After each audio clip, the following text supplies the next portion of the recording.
los libros, todo está en los libros. Todo está en los libros, todo está en los libros, todo está en los libros. Esta segunda se supone que esto ya te dispara. Buenas noches a ustedes y a mi invitado. Rafael, tú y yo tenemos algunas aversiones en común. Una de ellas es el lugar, la institución, porque institución es en el que ahora, en este mismo momento, nos encontramos. Me refiero a la televisión. Yo siento hacia ella lo mismo que sientes tú, y si hago este programa es para convencer a la gente de que apague y lea. Me gustaría que arrimaras un poco el hombro en esa tentativa probablemente inútil y que inicies el paseillo explicando a las personas que te escuchan las razones de tu tirria a la tele. Bueno, empezaré por una primera consideración, que es la siguiente. Cuando se habla de las posibilidades que tendría la televisión como un instrumento educativo o para el bien, se dice que las posibilidades que tendría porque tiene el gran poder de influencia. Precisamente una de las cosas más perversas de la televisión es precisamente ese poder. Es decir, los hombres parece que no temen a un instrumento demasiado poderoso y no saben que un instrumento demasiado poderoso ya por sí mismo es maligno. Y la televisión tiene un poder de influencia gigantesco y por eso mismo es por lo que es arrolladora y avasalladora y no puede ser, digamos, educativa o esas cosas. Bueno, pero Rafael, dado que está ahí, dado que la tenemos, dado que no la podemos eliminar, ni tú, ni yo, ni los que pensamos como tú y como yo, pues quizá, acudiendo a ella, como hoy estás haciendo tú, se pueden corregir un poco sus excesos. Yo estoy acudiendo aquí casi solamente porque la única otra vez que he acudido por un programa sobre América ha sido contigo, de manera que ha sido por eso. Pero hay otra cosa, y es que la televisión entra también en eso de que yo digo, hay un ensayo de las cajas vacías, es decir, hay que llenar un número determinado, que a veces son hasta 24 en algunas televisiones, lo cual es una cosa desesperante. Que haya siempre 24 horas de qué hablar. Entonces,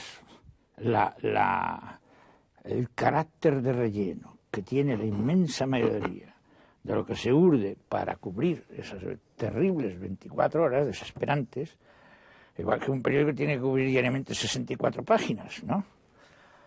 Se dice que la tipografía pues puede ensancharse o cogerse, que la publicidad es muy socorrida, pero bueno, por mucho que sea así, es tremendo el hecho de que haya que llenar esa hipertrofia, ese hipertrofiado número. Bueno, la televisión es una gran hipertrofia, ¿no?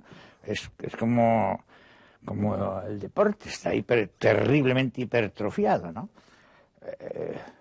No hay que pensar que todas las hipertrofias tengan por qué ser cancerosas, pero yo me temo mucho que es algo más que un cristidatigo que solo abulta. Podría ser realmente un crecimiento canceroso el de estas cosas, de estos fenómenos hipertróficos. Bueno, de las cajas vacías hablaremos en alguna otra ocasión a lo largo del programa. Es uno de los puntos importantes de tu libro. Vamos a ver si llenamos esta caja vacía. Por cierto, Rafael, no des golpes en la mesa, que eso parece ser que se convierte televisivamente en una especie de explosión atómica. La otra de tus bestias negras es la publicidad. Precisamente la televisión es el principal soporte de la publicidad y tú calificas a la publicidad de mano visible del invisible mercado. Sí. Bueno, porque la publicidad se ha convertido... Bueno, fue una cosa que empezó en el año 27 con la obra de Coudric, El nuevo evangelio económico del consumo, y luego con otro señor norteamericano del año 29, 2 años después, que se llama Kettering, que inventó el consumidor insatisfecho. Entonces, resultó que la producción norteamericana se veía arrollada por la capacidad que le añadían las máquinas herramientas, los instrumentos. Y entonces, claro, los almacenes se llenaban. El mercado se saturaba, los almacenes se llenaban, y entonces empezó a desarrollarse eso, el nuevo evangelio económico del consumo, crear el consumidor. Y la industria de creación del consumidor, yo llamo a la publicidad industria de creación del consumidor, ¿no? Directamente. Y de producción del consumidor. Y la producción del consumidor acaba por ser la producción del hombre mismo, ¿no? Es decir, que el consumidor es ya una figura que se la da una especie de estereotipo, una especie de universal, que es el hombre que aparece en el anuncio. Y ese universal es la aspiración del comprador, y él se ve encarna a ese comprador, y la publicidad ya es absolutamente una cosa que se come aquello de lo que se vale. Por ejemplo, la televisión directamente está fagocitada por la publicidad. Lo que has dicho, has mencionado los grandes almacenes y eso me ha traído a la memoria algo que dices, muy gracioso, respecto a los grandes almacenes en este libro, del que todavía no hemos hablado, enseguida lo haremos. Comparas a los grandes almacenes a la caverna, no a la caverna cavernícola, valga la redundancia, sino a la caverna de Platón. Y dices, los grandes almacenes cumplirían literalmente el mito de la caverna de Platón. Los presuntos consumidores particulares que sin cesar pululan y se agitan entre estanques y anaqueles, el flujo anímico que reproduce multiplicadamente la compra de una cosa ya en realidad comprada de una vez por todas en el universal, todo ello no sería más que la danza automática y ausente de las sombras proyectadas sobre el fondo de la caverna por el universal real presente en el anuncio. Tú eres un hombre de glosas. Sí. Glosa ese párrafo, glosa esa glosa. Pero eso es terriblemente pedante, ¿no? Ese párrafo. ¿Lo has escrito tú? Sí, pero bueno, yo también soy pedante. Y no, ¿qué voy a decir? Que parece que el individuo particular es algo, ¿no? Es decir, que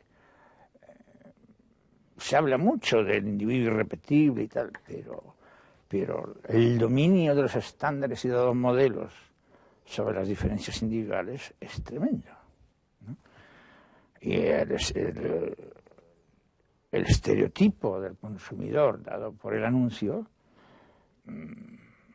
predomina de tal modo sobre incluso sobre las fisonomías de las personas, sobre las fisonomías que se van creando, ¿no? En el aspecto externo, en el aspecto exterior son quizá más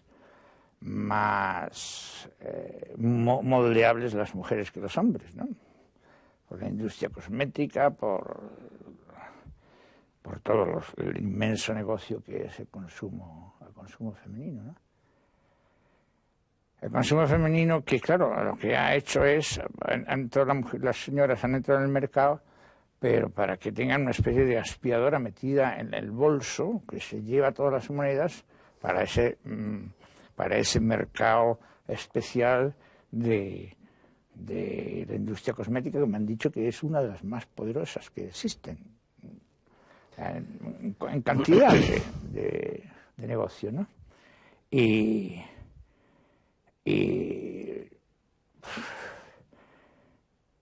toda la publicidad está envolviendo en celofán una figura completamente estereotipada.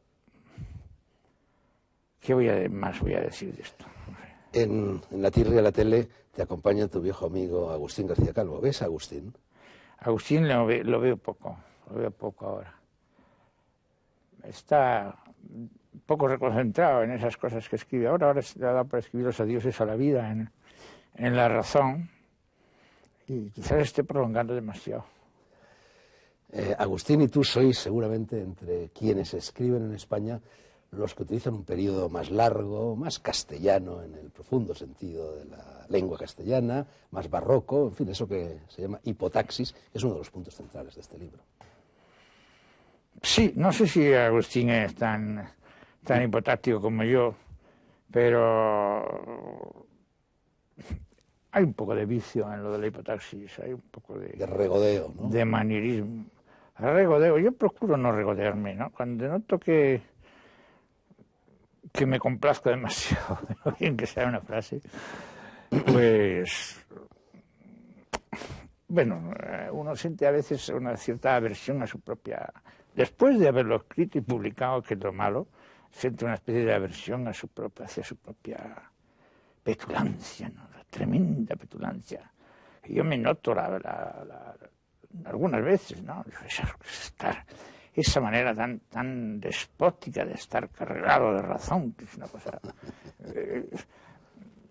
Bueno, tu amigo Sabater te acusa a veces de ser un predicador, ¿no? Sí, y tengo algo de sermoneador, sí, más que de predicador. Amigo y enemigo, porque tienes piques continuos con Sabater, en este libro y en otros, ¿no? Enemigo no. No, lo digo. A él no hay cosa que más le guste que ser atacado para poder contraatacar. Una vez, por lo visto, te estabas bañando. Fuiste a San Sebastián y a pesar de que era invierno u otoño, no sé muy bien, hacía bastante frío, pero no resististe la tentación de inaugurar la temporada del 1 de bañarte. El 1 de marzo, lloviendo. Y luego buscaste refugio en la casa de Sabater, estabas ahí calentándote los pies con una estufa. Es que estaba hospedado en la casa de Sabater. Y llegaron unos alumnos de la universidad y le oíste improvisar una fantástica lección sobre una lección Montaigne. maravillosa sobre Montaigne, sí. Bueno, otras aversiones comunes, Rafael, comunes entre tú y yo, quiero decir, cosas a contrapelo, cosas en las que estamos casi solos frente al mundo. ¿Qué le vamos a hacer? Pero de algún alivio sirve o me sirve saber que hay por lo menos otra persona en esta península que detesta el deporte, que abomina del fútbol y que en la última frase de su último libro, es este, El alma y la vergüenza, editorial Destino, dice, o más bien exclama, en un artículo que se titula Juegos y Deportes, termina diciendo, y por todo esto, dicho sea con perdón, una gran mierda para las Olimpiadas. Es un artículo escrito evidentemente cuando se nos echaba encima ese horror que se está volviendo a echar encima, por cierto. Un poquito sobre el deporte. Sobre el deporte, diría que es una historia más larga de contar, porque... es una cosa que tengo pensada desde hace muchos años y que siempre prometo escribir, pero es especialmente, en general, sobre la idea del agonismo, es decir, de la contienda. Esa cosa helénica del agón que ha dominado las culturas occidentales y esa mentalidad del ganar y perder, que al hombre le gusta ganar, a lo mejor también hasta perder le gusta, y el deporte entra en la hipertrofia de ese juego de ganar y perder. Lo malo es la competitividad, que es lo que convierte, sostienes el juego en deporte. El juego es un fin en sí mismo y al darle un sentido se mata el deporte, dices literalmente, ¿no? Sí. El juego agónico es el mayor pecado contra el ocio. Sí. O quizá el mayor pecado contra el ocio sea el ocio pagado, el ocio que cuesta dinero. Porque entonces no es ocio, es negocio. A cuento de esto también distingues entre el interés público y el interés del público. Entonces, cuando muchas veces los políticos hablan de que el fútbol es un asunto de interés público, tú matizas y subrayas, no es un asunto de interés público, es de interés del público, ¿no? Sí. Y también llegas a buscar una especie de interpretación freudiana de por qué la Iglesia apoya las Olimpiadas, y dices que en las Olimpiadas hay algo de ese mismo espíritu de masoquismo, de autoflagelación, que hay también en el fondo del cristianismo, ¿no? Sí, ahí la cosa es bastante compleja, porque también hay autoflagelación en la cultura griega, ¿no? Ese de considerar los apetitos de la carne y las pasiones del alma como una chusma sublevada que hay que someter a latigazos, eso también está en la cultura griega. el alma es el sepulcro, el cuerpo es el sepulcro del alma, etcétera. Y en Platón está pues una aversión al cuerpo, ¿no? Y eso no es nada judío. Por el contrario, judío por lo menos era un amante de la buena vida, de la familia, del vino, de la fiesta y esas cosas. No tenía nada de agónico el judío en su ocio, ni de represión del cuerpo, ¿no? Estoy zigzagueando, pero hago al fin y al cabo lo mismo que tú haces en el libro y en general en casi todo lo que escribes, zigzaguear. Esto que acabas de decir me trae a la memoria otro de los pasajes de tu libro que a mí me ha interesado especialmente, en el cual sostienes que el cristianismo no nace ni en Galilea ni en Jerusalén, nace en Alejandría y es el curioso fruto de un hibridaje entre filosofía y religión. Sí. Sí, eso parece bastante evidente. Aparte de que habría que saber qué influencias pudo tener ya San Pablo, porque San Pablo no pasa jamás por Alejandría. San Pablo va directamente, viaja por todas las juderías de la Hélade y luego va a Roma, ¿no? Y no se sabe bien si Filón de Alejandría había sido leído por Pablo o hay una coincidencia casual, porque Pablo era un judío helenizado, ¿no? Y aparte de eso, puesto que San Pablo no pasó por Alejandría, sin embargo, pudo tener que ver aparte, por su cuenta, con la cultura helénica, ¿no? Pero, desde luego,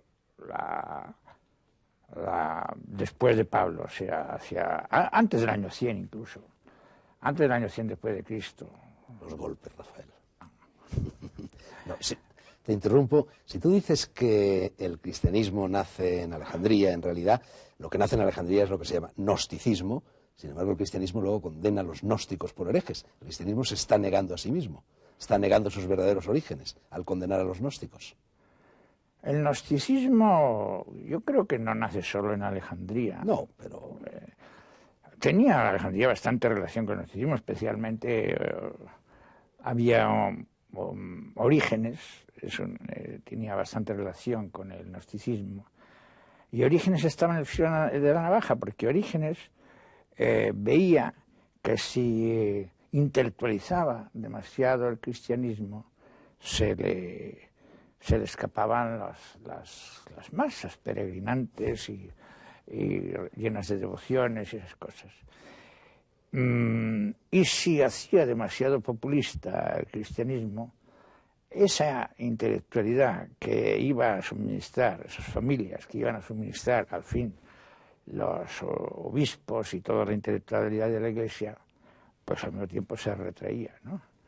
Por eso Orígenes está entre dos aguas. Es muy patética la figura de Orígenes. En el libro de Schwartz, Constantino y la Iglesia de Occidente, Orígenes aparece en ese filo de la navaja entre una cosa y otra, y Orígenes tiene la cosa más encantadora. Orígenes, una doctrina terriblemente condenada, que es la apocatástasis. Otro autoflagelante, por cierto, Orígenes. Llegó a castrarse para que el cuerpo no le molestara en su... Orígenes se castró, sí. Volvamos al deporte. No resisto la tentación, Rafael, de repetir el chiste de Chumi Chúmez que citas al término de otro de los artículos que dedicas al asunto en este libro. Y el pueblo, ¿qué dice últimamente? Preguntaba uno en un chiste de Chumi y el otro le respondía. Sigue diciendo lo de siempre. Gol. Bueno, tampoco resisto la tentación, Rafael, de preguntarte por qué opinas, como lo opino yo, que Walt Disney es una de las mayores, si no la mayor, catástrofe cultural, moral y espiritual de nuestro tiempo y un gran corruptor de menores. Las palabras son tuyas. Bueno, la antropomorfización de los animales ha quitado de la capacidad de percepción de los niños la posibilidad de ver esos seres tan extraños al hombre, tan silenciosos, tan extraños al hombre y tan semejantes al hombre, ¿no? O sea que las dos cosas están. pero lo ha familiarizado de tal manera que, vamos, incluso en los documentales de Walt Disney, que a veces son, por así decirlo, técnicamente buenos, hasta ahí, pues, está sugiriéndose siempre la idea de la familia, de las relaciones familiares. En una ocasión decía ahora, cuando los padres van dejando a las crías, los padres creo que era de Pantera, van dejando a los críos soltarse y dice, ahora los problemas serán los suyos, como si tratase de niños que tienen que ir a la universidad y valérselas por sí solos, ¿no? Y bueno, pero el ejemplo más explicativo de esto no es una obra de Walt Disney, sino que es un documental que hicieron, un documental magnífico de fotografía y de captación, que hicieron en la Unión Sudafricana, en el desierto de Namibia, en zonas de Namibia, no solo en el desierto, sino también en toda esa marisma enorme del Okavango, me parece que se llama el río, ¿no?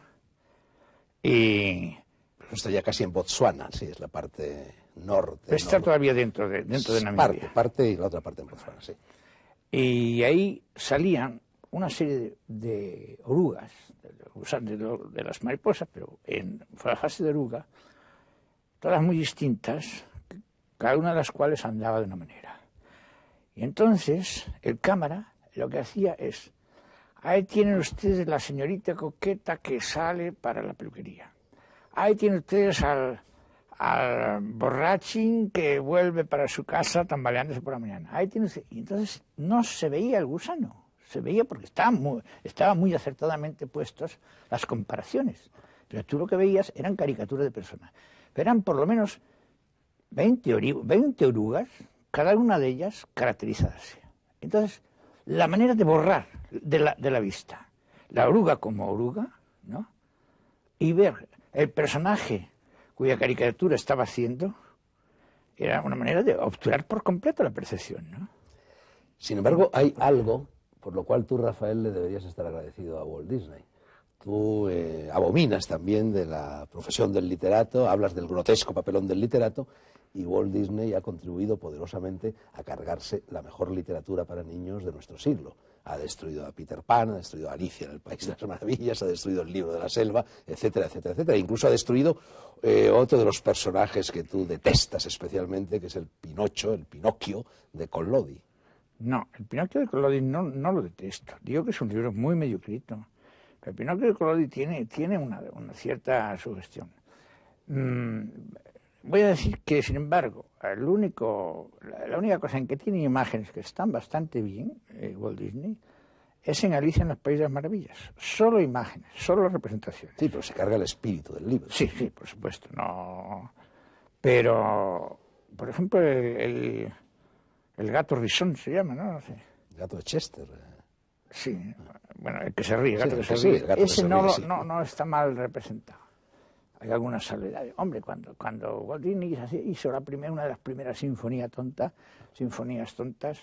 que a los tres cerditos, era una pieza rítmicamente muy perfecta, ¿no? Y estaba muy bien hecha. Pero no, luego el espíritu general de la empresa me parece absolutamente detestable, ¿no? Todo eso. La catástrofe cultural es sobre todo porque la catástrofe cultural se produce al penetrar de tal modo en los niños. Perdona que voy a decir solo una cosa. Que yo vi lo que pasó con la prensa para niños italianas cuando entró Walt Disney. Debió ser por el año 33 o 35. Existía un viejo diario italiano, no sé si muy bueno o muy malo, yo lo recuerdo con algunas cosas divertidas, pero vamos, se llamaba el Corriere dei Piccoli. Bueno, de pronto entró Topolino y arrasó absolutamente, a nosotros mismos, a mis primos y a mí, ¿no? Estábamos, que leíamos tebeos, pues el Topolino ya, bueno, fue absolutamente arrollador, fue una empresa que triunfante desde el primer instante, ¿no? Y el Corriere dei Piccoli se fue. Bueno, te iba a decir, Rafael, que todo esto de lo que hemos hablado hasta ahora, televisión, fútbol, películas de Walt Disney, publicidad y algunas otras cosillas de similar pelaje, configura lo que, recogiendo un concepto elaborado en su día por la Escuela de Frankfurt, es el discurso de valores dominantes en nuestra época. Tú pareces en guerra permanente con esa época, en guerra permanente con ese discurso de discutibles valores, y te calificas como un ciudadano irreductible de lo que con sentido del humor llamas l'Ancien Régime, el antiguo régimen, y no es precisamente el de Franco. ¿Eres algo así como un superviviente del mundo anterior a la Revolución Francesa? No, Ancien Régime yo lo digo en general porque soy anticuado, pero eso es una forma de narcisismo, al fin y al cabo, ¿no? Cuando digo que soy irreduciblemente anclado en el Ancien Régime, digo, ¿no? O irremediablemente anclado, irrecuperablemente anclado. Pero eso es una expresión narcisista, al fin y al cabo. Bueno, pero en este trabajo tuyo, muy bonito, por cierto, La forja de un plumífero, editado en un número de la revista Archipiélago, que te está prácticamente consagrado, tú dices a ese respecto, dices... tal vez sea una coartada de mi inseguridad, o más probablemente que como estoy irrecuperablemente anclado en el Ancien Régime y todavía escribo con el anticuado deseo de tener razón y de convencer a alguien de algo que me parezca cierto, tanto la duda de todo tener razón como el descorazonamiento de no lograr convencer nunca a nadie de nada me animan cada vez menos a publicar, aunque siga escribiendo y escribiendo eternamente. Esto es bastante serio. Bueno, sí. No se escribe para guardar en un cajón, desde luego. Yo guardo mucho en un cajón, pero no se escribe se escribe para transmitírselo a los demás, ¿no? Para publicar, que es la forma de llegar. Pero luego es muy... Hay una... La influencia de lo que se escribe es absolutamente nula hoy en día, ¿no? Yo me acuerdo de un literato romántico que tiene un poema que dice: pluma, cuando considero que un rasgo tuyo severo destronar puede a un tirano, y que otro torpe o liviano manchar puede un alma pura, me estremezco de pavura al alargarte la mano, ¿no? Bueno, ese pobre hombre era un infelizón, porque claro, él era el primero que ni iba a destronar a un tirano, ni iba a manchar un alma pura, pero es una pura ilusión la idea de influir. Uno ya escribe para no callarse, ¿no? Pero sabe que la influencia es nula. Yo no sé, bueno, se ha vivido mucho en el proceso de Dreyfus, ¿no? Porque eso dice un literato que influyó en la historia de Francia, más que en el proceso de Dreyfus ya después, ¿no? Pero que eso es un caso. ¿Cuándo termina la influencia? Bueno, por ejemplo, en el siglo XVI la influencia del padre de las casas, la influencia en el gobierno era terrorífica, era casi un tirano el padre de las casas, ¿no? O Jovellanos, por ejemplo. Jovellanos tuvo mucha influencia, pero Jovellanos además fue ministro, etcétera, etcétera.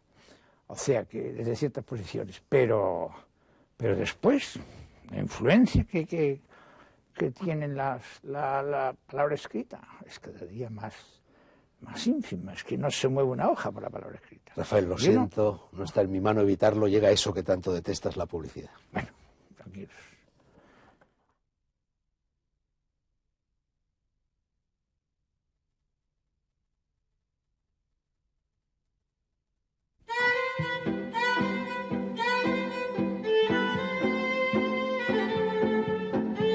Seguimos en negro sobre blanco, seguimos charlando, mareando la perdiz de la gramática y de la literatura. Mi interlocutor fue hombre, no sé si lo sigue siendo, muy aficionado a la caza menor. Charlando, decía, con Rafael Sánchez Ferlosio, autor de este libro, El alma y la vergüenza, que recoge artículos, diversiones, así los llama su autor, y ensayos, y que ha sido recientemente publicado por Destino. Rafael, la fotografía de la portada es Coria. La fotografía de la portada es efectivamente Coria, pero no está en funciones de Coria. Está representando una casa de pueblo, un poco aludiendo a que yo soy una especie de filósofo de campanario. ¿Sí? Que soy muy casero y muy local, soy muy poco viajero. En esto me distingo mucho de ti, que eres un viajero impenitente. Pero si eres tan poco de ciudad y tanto de pueblecito pequeño, ¿por qué no te vas a Coria? ¿Por qué vives en Madrid? Vivo en Madrid porque mi mujer trabaja en la administración y de momento hay que estar aquí, pero además voy bastante a Coria. Bueno, hoy llega la presentación de este escritor tardíamente. No la he hecho al principio, con las respuestas dadas a las preguntas que hasta ahora le he formulado, queda presentado ese escritor que hoy va a ocupar en solitario todo este capítulo de negro sobre blanco, del cual ha transcurrido ya la mitad. Rafael Sánchez Ferlosio, un hombre que, como ya se ha dicho, nunca aparece en las pantallas de televisión. Hoy ha accedido a hacerlo y yo, Rafael, te lo agradezco. Es un empujón al programa, un empujón en la tarea de convertir la gente a la lectura, pero yo no estoy muy seguro de si eso de leer te parece bien o no. Al fin y al cabo, tú fuiste con las industrias y andanzas de Alfanui y con el Jarama un literato y luego horrorizado por lo grotesco de ese oficio, grotesco papelón de literato, lo dices por alguna parte a propósito del homenaje que te hicieron en el Café Varela de Madrid cuando publicaste el Jarama, bueno, horrorizado por todo eso, dejaste ese oficio de literato para convertirte en un gramático. De literato a gramático es el nombre de este programa. Así que no sé si apoyas o no apoyas la lectura. No, sí, yo apoyo la lectura, también incluso de la literatura. No soy muy aficionado ya a la literatura, sobre todo por la... Ahora parece que hay una excesiva hipertrofia de la literatura de ficción, ¿no?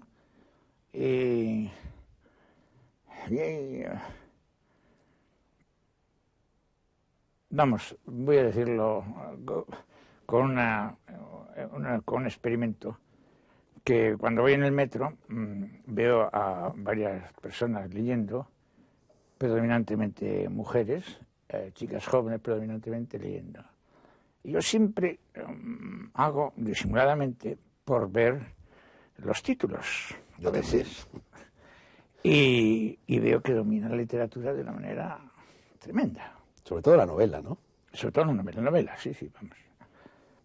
No, la poesía no creo que la lean mucho, porque la poesía no es de metro tampoco, ¿no? y veo que predomina, ¿no? A veces, claro, hay obras que merecen la pena. Hace poco vi a una chica que estaba leyendo La montaña mágica. Me parece que La montaña mágica sí es una cosa que merece, desde luego, ser leída, ¿no? Y en cambio, el Jarama y Alfanui no merecen ser leídos. Tú, cuando yo me puse en contacto contigo, Rafael, para invitarte a esta entrevista, me dijiste que no habláramos de antiguallas. Y con antiguallas te referías pues a esas dos novelas, una del 51 y otra del 55, ¿no? Industrias y andanzas de Alfanui, que aquí se ha reproducido exclusivamente en Destino como Alfanui, y el Jarama. ¿No vas a enfadarte conmigo si te pregunto por qué es atroz, por qué es un papelón el oficio del literato? ¿Por qué consideras antiguallas tus novelas? Y ya de paso, ¿por qué no son antiguallas otros libros escritos por literatos que tú citas a menudo y que pareces apreciar? Sin ir más lejos, La montaña mágica de Thomas Mann, acabas de hacerlo, o El canciller Lope de Ayala, o el mismísimo Quijote. Esos sí no son antiguallas y lo tuyo sí. ¿Por qué? Bueno, antiguallas en relación con mi vida, pero... Bueno, pero despectivamente lo dices. Lo condenas. No es solo una referencia cronológica. Hay un juicio de valor, ¿no? Hay un juicio de valor sobre todo de Jarama, no tanto de Alfanui. Alfanui se puede perdonar. Pero... Por lo menos el capítulo Pero 15. el papelón de literato es sobre todo la profesionalidad, ¿no? Es que es una cosa que no... la profesionalidad del escritor es una cosa bastante tremenda, ¿no? Yo, por ejemplo, eso lo observé una vez que cuando hacían aquellos salones de otoño, hace 30 años o 40 años, veía cómo el salón de otoño estaba lleno de pinturas en que los pintores solo habían respondido a que yo soy pintor y ahora qué coño pinto, ¿no? Es que pocas obras sobresalían como diciendo, verdaderamente aquí había que hacer esto, ¿no? Pero muy pocas, ¿eh? Incluso en el Museo del Prado hay muy pocas cosas. Pero vamos, yo creo que la profesionalización del artista y del literato es quizá... se ha agravado quizá ya en el siglo XIX. el siglo XIX. Hay tres etapas clarísimas y tú mismo las señalas en tu evolución. Una es la etapa de la prosa, la etapa de las bellas páginas. Tu padre, Sánchez Mazas, hablaba despectivamente de los escritores que daban en eso de las bellas páginas, ¿no? Decía que eso es lo peor que le puede pasar a un escritor.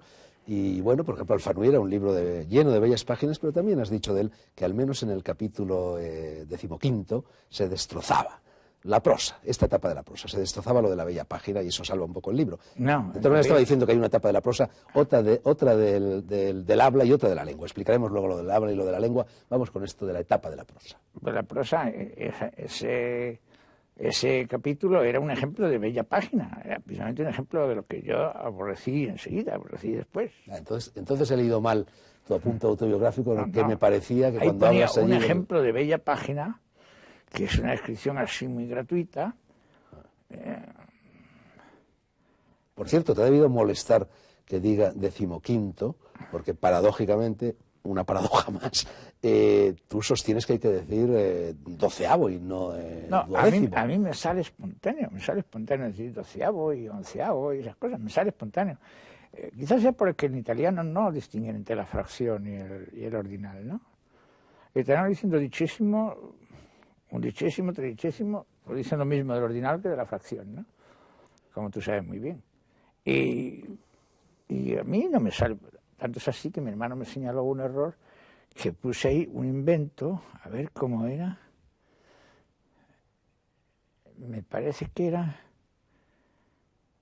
que escribía yo, bueno, no me acuerdo, que no me salía el decir, me parece que era 18º o 18º, ¿no? Ahí viene más fácil el 18º que el 18º, ¿no? A mí al menos. Bueno, pero parece mentira que tú, que tienes tanto prurito de exactitud lingüística, porque eso tanta es corrección lingüística, defiendas eso, ¿no? Es que yo creo que no es popular eso, ¿no? A mí me sale el 18º, 18º no me sale, ¿no? Me cuesta decir 18º también, porque tengo que pensar, ¿no? Pero Bueno, en cualquier caso, tú sales del Jarama un poco escocido, entre otras cosas, no por lo que sea el libro en sí, sino por... con el Jarama pasas de la prosa, pasas de la búsqueda de la bella página, pasas al habla, a lo que Saussure llamaba pagol. Y pasas porque te vas a hacer el servicio militar a África. Te recomienda tu amigo Sánchez Zavala que tú no estabas hecho para ir a milicias universitarias, te vas a África y ahí empiezas a entrar en contacto, bueno, pues con los soldados, con los reclutas, con el pueblo, y empiezas a quedarte fascinado por el habla, por la pagol, pues de las gentes de Extremadura, de las gentes de Andalucía, y todo eso es en realidad, eso es más o menos lo que tú insinúas, lo que te conduce a escribir el Jarama, hasta el extremo de que en el Jarama hay capítulos o pasajes enteros que no están por ellos mismos, sino que están simplemente como soporte, como vehículo, como excusa para poder introducir un determinado elemento lingüístico que te fascinaba. sí, yo hacía listas de construcciones. Y luego las metía. Y luego urdía ese capítulo para llegar a un sitio donde entrara bien. O sea, te inventabas Ahora, un episodio para colar una palabra o una cosa hecha con una artificialidad exterior enorme, ¿no? Bueno, y luego llegan encima, bueno, llega Castellet, tú has dicho que el Jarama es una invención de Castellet, sí, porque Castellet proclama que es la primera gran manifestación del realismo antifranquista en literatura. Incluso parece ser que alguien incurrió en el exceso de interpretar un determinado momento en el que tú hablabas del tableteo, del tren, o en fin, los trenes en aquella época todavía tableteaban, ahora ya no, y dice que eso es una alusión oscura, metafórica, al tableteo de las ametralladoras en la guerra civil en la zona del Jarama, ¿no? Y es que los vagones eran de madera y las juntas de las vías estaban muy separadas, y claro, ese sonido característico del tren era un tableteo, no resulta un tableteo. Y cada uno lee como quiere, evidentemente. Bueno, eso es lo que Chomsky hubiera llamado una lectura de conveniencia, y Chomsky, por cierto, fue una de las personas que tú en un determinado momento veneraste. Vino Carlos Pellegrín Otero trayendo lo que tú ahora irónicamente llamas la buena nueva de Chomsky, ¿o no lo veneraste? No, no leí Chomsky. Chomsky leí con Víctor Sánchez Zavala, leímos un ensayo y era bastante interesante. Pero luego, no, eso de la estructura profunda y esa dicotomía para cómo se produce una transformación para formar la voz pasiva, no me ha resultado nunca convincente. Bueno, en cambio, la persona que sí te resulta tan convincente, que es seguramente la persona que más aparece en tu último libro, El alma y la vergüenza, o por lo menos uno de los que más aparecen, es Carl Bühler. Yo casi diría que en un determinado momento, creo que fue en el 55, se te aparece Carl Bühler, encarnado en libro, en ese libro La teoría del lenguaje, que apareció publicado por la revista Occidente, que si no estoy equivocado tradujo a alguien al que tú vapuleas bastante, Julián Marías, con su mujer, ¿no? Julián Marías y su mujer creo que también colaboró en esa traducción, Lolita. Bueno, en cualquier caso deberías estarle por lo menos agradecido a don Julián por la incorporación a la lengua castellana. Por supuesto que le estoy agradecido. Además, ahí se dice traducción de Julián Marías expresamente. Por supuesto que fue una de las grandes cosas que hizo Julián Marías, traducir ese libro. Carl Bühler publicó un segundo libro, me parece, Teoría de la expresión. Teoría de la expresión tiene más libros. Y ahora me han guardado uno que es sobre los niños, porque era psicólogo también, con su mujer, Charlotte Bühler. ¿Qué voy a decir de mi entusiasmo por el Bühler? Bueno, Carl Bühler te saca del periodo del habla y te lleva ya a lo que va a durar más a lo largo de tu vida, que es el periodo de la lengua, ¿no? De la gramática. De la gramática. Yo llamo gramática. Es cuando dejas de ser ya literato y te conviertes en gramático, por culpa o por causa de Carl Bühler, ¿no? No llego a convertirme en gramático, porque realmente de gramático pocas cosas he sacado. Vamos a hablar de ese periodo de tu vida, que es un periodo muy, muy significativo. Se te aparece Carl Bühler y entonces formáis el llamado Círculo Lingüístico de Madrid, en el que estaba Sánchez Zavala, sí, eso Carlos Piedra. Lo inventó él, sí. Y Sánchez Zavala te expulsa un buen día. Dice que tú eres un aficionado y tú te quedas desolado. No vinieron a la reunión después del veraneo, no se repitió la reunión. Y claro, yo como he sido tan indisciplinado, estudioso, pero no estudioso, tremendamente indisciplinado. Claro, le fatigaba a él un poco, porque él era un hombre muy disciplinado y muy serio, ¿no? Un hombre inteligentísimo y además con una cantidad de lecturas que no podía yo. En 10 vidas como la mía no podría yo alcanzar esa cantidad de lecturas, ¿no? Y claro, que yo viniera con zarandeos de ocurrencias así, le parecía una forma de proceder que no. Bueno, pero es que tú en aquel momento fue también cuando empezaste a cultivar al mismo tiempo que la gramática las anfetaminas, sí, ¿no? Y bueno, llevabas un régimen de vida muy curioso.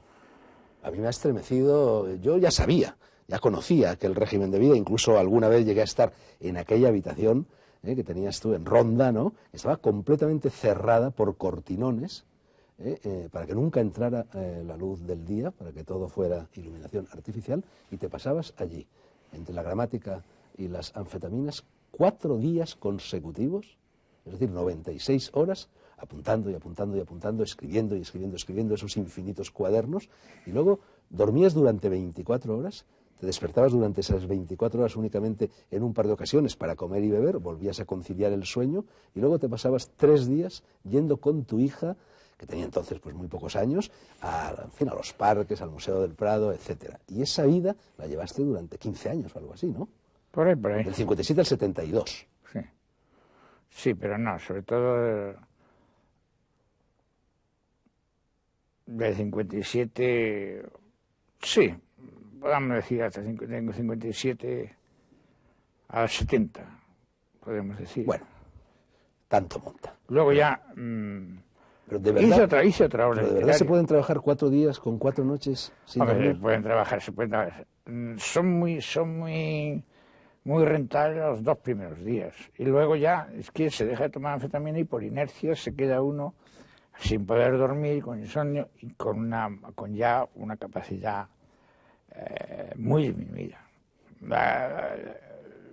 La actividad intensa dura a partir después de un primer día más vacilante, segundo y tercer día, por ejemplo, o digamos, a partir de la 12ª hora o 12ª hora del comienzo, pues puede haber ahí 48 horas muy activas. Pero casi tan sorprendente como lo de trabajar 4 días consecutivos, casi tan sorprendente es poder dormir 24 horas seguidas.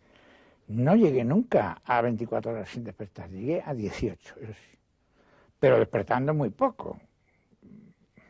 Comiendo un bocado y volviendo a meter en la cama, porque son unos bajones de tensión. Eso te iba a decir, que hablas, me parece que es en el apunte en lo del plumífero, en el apunte autobiográfico, hablas de unas maravillosas bajadas de tensión.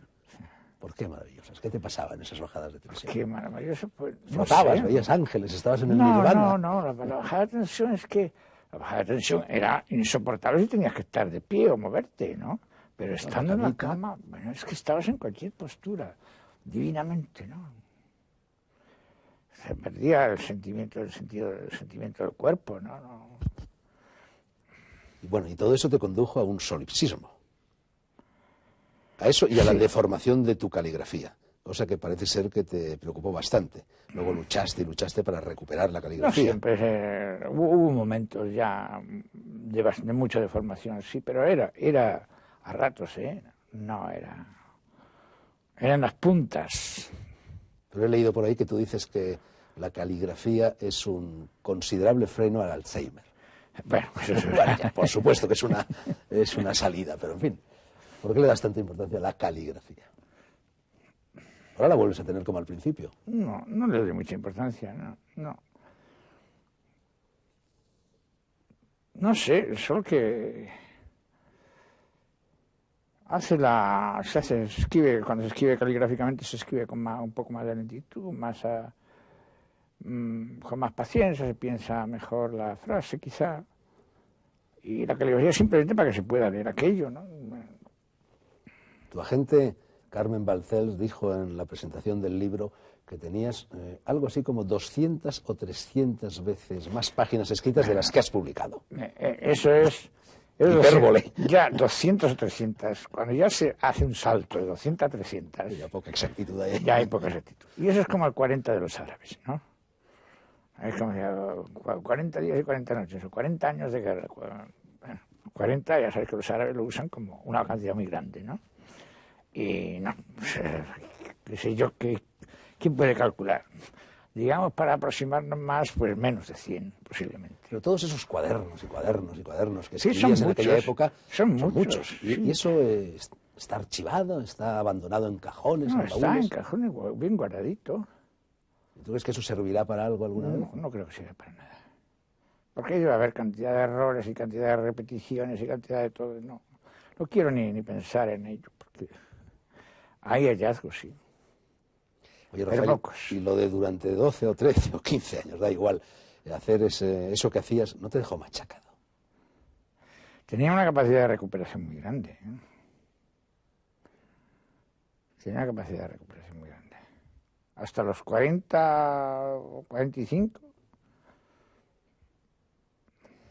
Tú en aquella época tomabas una sustancia, unas píldoras que han desaparecido, por desgracia, de las farmacias, y se llamaba Dexedrina Spansule. Eso ha sido lo mejor. Y de ello quizás se trata de otra hipérbole, pero de la dexedrina dijiste que era el mayor logro de la química en el siglo XX, una cosa así. No, lo mejor que ha salido en química después del agua, sí. Bueno, más todavía. Es una broma. Pero lo de la dexedrina, tú sabes, yo he lamentado profundamente la desaparición de la dexedrina. La dexedrina evidentemente era fantástica.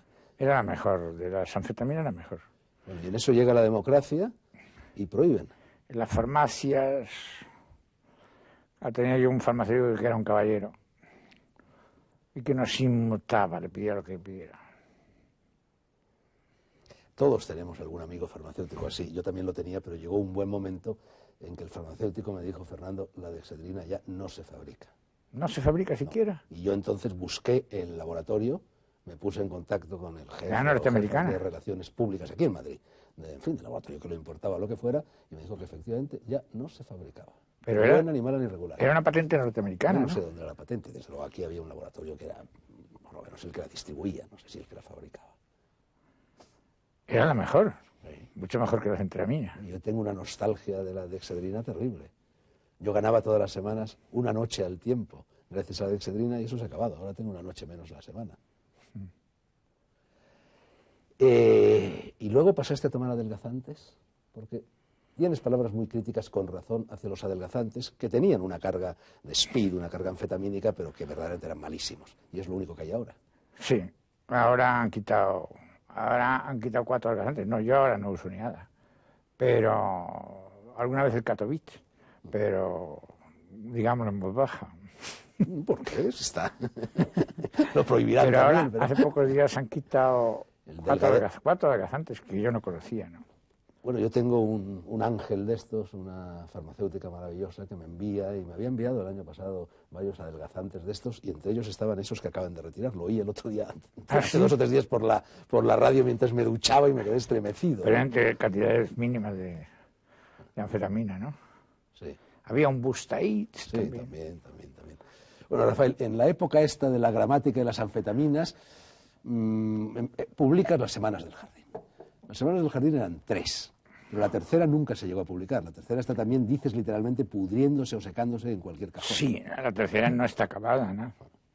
La tercera está esbozada. Bueno, hay una parte del texto, pero no. Oye, yo tengo una tercera novela. No sé, inmediatamente vamos a hablar de ella. Bueno, tienes publicado un tercer fragmento de novela, El testimonio de Yarfoz, o de Yarfoz, pero es parte de esas míticas, legendarias guerras barcialeas que solo Juan Benet decía que había leído, de las cuales tú has dicho que no llegaste a terminarla, bueno, por una serie de causas. Pero yo te quería preguntar, cuando tú te embarcas en lo de las guerras barcialeas, que ya era el 1969, si no estoy equivocado, ya habías renunciado a ser literato. ¿Por Sí. qué vuelves a la novela?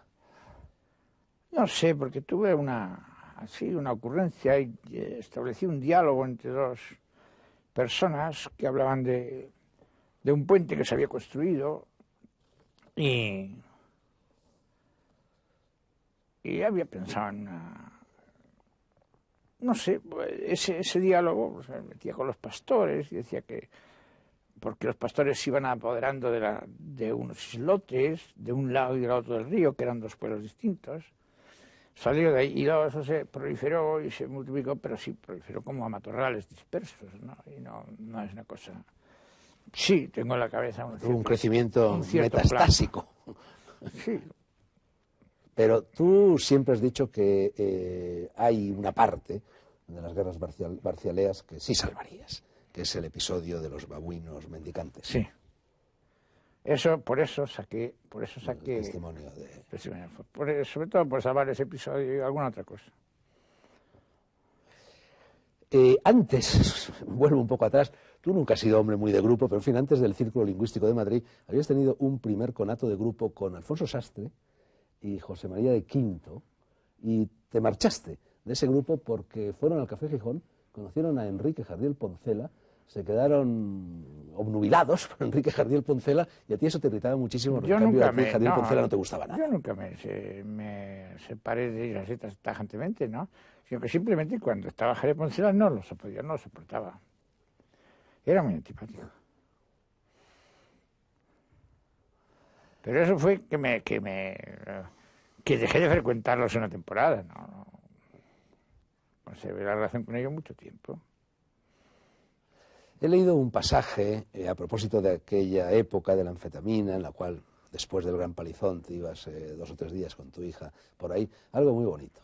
Cuando llevaste a tu hija al Museo del Prado y entonces intentabas evitar que viera el triunfo de la muerte, por aquello de que, en fin, de que los niños no ven la muerte, el síndrome de Gautama, el síndrome de Siddhartha, ¿no? Y ella inmediatamente, tu hija, no sé, con 4, 5, 6 añitos que tenía, se fijó en aquel cuadro y se convirtió en su cuadro favorito. Era muy difícil de engañar, no se la engañaba. Y yo pasaba así, pero claro, su atención era tan activa que me parece que una vez pasé de largo, o 2, lo más. En una tercera visita o en una segunda visita enseguida. Ahí se quedó con él. También hay otra cosa, otro pasaje muy bonito, en el libro y en otras partes, me parece que has hablado también de él, de tus paseos por el Parque del Retiro con tu hija, cuando un buen día ibais cerca del teatro de títeres, de marionetas, de títeres de guante que había allí, y entonces entraste con tu hija, había comenzado ya la representación, o sea, llegasteis a media representación, y entonces tu hija empezó a reírse inmediatamente desde la primera frase, y entonces tú te diste cuenta, asombrado, de que no sabía lo que era un argumento, de que ella gozaba exclusivamente del momento presente. Eso es la vieja sabiduría del hic et nunc, ¿no? La vieja sabiduría pagana y la vieja sabiduría también oriental. Sí, luego eso yo lo he desarrollado mucho, y a mí me sirvió de muchísimo el ensayo de Benjamin, Destino y Carácter, y es uno de mis temas, carácter y destino, invierto yo los términos, es uno de mis temas centrales, que tengo desarrollado por muchas páginas y que está ensinado en alguna parte. Benjamin es al lado de Karl Bühler el segundo o el primero quizá que más aparece en el libro, ¿no? Una de las personas más citadas. Pero hay otro personaje que también me influye bastante. Juan de Mairena. No, Adorno. Antonio Machado, Adorno también. Mairena mucho, sí, Mairena en algunas épocas sí. Y después de la época de la anfetamina, llegas a otra época curiosa, la época de las manualidades, los epox. No, eso era con las manualidades, eso era con las últimas, esos eran con los adelgazantes aquellos. Sí, porque... O sea, la anfetamina te conduce a la gramática y en cambio los adelgazantes te conducen a las manualidades, a hacer muebles perfectamente inútiles, pero que parecía que servían para muchas cosas. No llegué a hacerlos, intentaba, los dibujaba, me ponía... Muy mal, muy mal. Era una especie de compulsión. Me compré un soldador y empecé a soldar alambres entre sí, haciendo como esculturas y carpinterías, que no servían para nada. Bueno, ya de niño, uno de tus juegos favoritos era el mecano. Y en casa de tus padres llegaste incluso a jugar al mecano con José Antonio Primo de Rivera, ¿no? Rafael, 55 minutos de programa, o quizá alguno más, y casi todo por decir, casi todo por preguntar, casi todo por escuchar. Si Rafael se deja, es lo que te propongo, me gustaría seguir hablando con él delante de ustedes por lo menos otros 55 minutos. ¿Hace, Rafael? Muy bien. Pues lo dicho, dentro de 7 días podrán ustedes asistir desde sus domicilios o desde donde estén a la segunda entrega de esta larga conversación con Rafael Sánchez Ferlosio. En el ínterin, lean, por ejemplo, su último libro, El alma y la vergüenza, Destino. No quiero engañarles, ni él tampoco. No es lectura fácil, pero si se esfuerzan, pescarán muchos y muy sabrosos peces en este libro. Peces y pecios, una palabra que le gusta mucho a Rafael Sánchez Ferlosio, restos del naufragio, así los llama él. Gracias por la atención, gracias por la paciencia y gracias por volver a estar ahí la próxima semana. Gracias también a ti, Rafael. Buenas noches.